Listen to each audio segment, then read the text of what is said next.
Protocole, cicatrice post-phrénectomie. Donc, c'est une phase qui va se dérouler sur 12 semaines post-phrénectomie. D'accord? Il y a deux phases, une qui se fait lors du processus de cicatrisation et une qui se fait après, au niveau de la cicatrice. D'accord? Donc, la première partie, lors du processus de cicatrisation, on va venir mettre le doigt sous la langue. Donc, on va venir amener délicatement le doigt sous la langue. La fréquence, c'est une fois avant chaque tété, sauf la nuit. Et on va le faire à partir du deuxième jour, jusqu'à ce que la plaie soit complètement fermée. Cela se fait en 10 à 12 jours. C'est important de laisser du repos le jour de l'intervention. Ça permet que la langue s'ouvre de nombreuses fois par jour et ça permet d'avoir la confiance pour la famille. On n'oublie pas de faire routine pour que le bébé ouvre la bouche. Et puis ensuite, on passe doucement notre doigt et on passe sur un côté, puis sur l'autre, sous la langue. Et on ne touche pas le frein. Ensuite, élévation de la langue sans toucher la plaie. Donc, l'objectif, c'est d'élever la langue vers le palais avec les doigts joints juste au-dessus et juste au-dessus du sommet du losange, sans toucher la plaie. On le fait 1 à 3 fois par jour, à partir à nouveau du deuxième jour, jusqu'à ce que la plaie soit complètement cicatrisée. Encore une fois, ça se fait en 10 à 12 jours. Donc, on vient mettre les doigts au niveau de l'apex de la langue.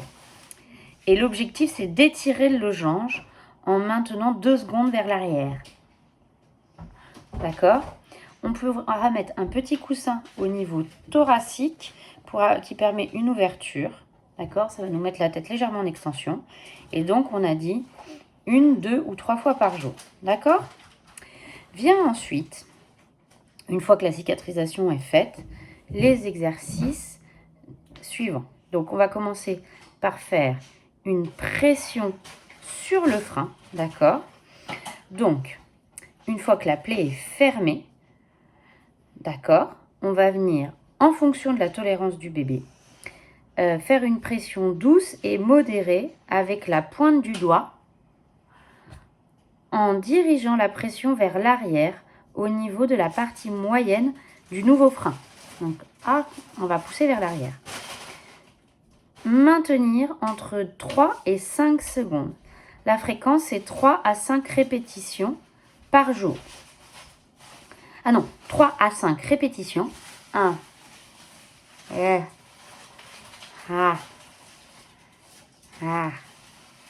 5 fois par jour. Voilà. Ça, on va le faire pendant 1 semaine après la cicatrisation. Et ensuite, une fois qu'on aura passé cette semaine, on va venir faire des pressions glissées sur le frein. D'accord? Si jamais l'enfant rejette la pression glissée, on peut le refaire en pression maintenue. D'accord? Dans ces cas-là, on va venir faire une pression entre douce et modérée sur le frein, vers le bas et sans retenir la pression. On va glisser vers l'arrière et le haut. On va faire une fréquence. Ah oui, ça c'est un petit peu différent. Donc ça c'est à commencer une fois qu'on a fait l'exercice d'avant pendant 1 semaine. Et on va faire 3 à 5 répétitions 5 fois par jour pendant 5 semaines. Ensuite, 3 à 5 répétitions 4 fois par jour pendant 1 semaine. 3 à 5 répétitions 3 fois par jour pendant 1 semaine. 3 à 5 répétitions 2 fois par jour pendant 1 semaine. Et 3 à 5 répétitions 1 fois par jour pendant 1 semaine. On dégraisse, d'accord? Et nous, on va voir les parents à chaque changement d'exercice pour le faire aux parents.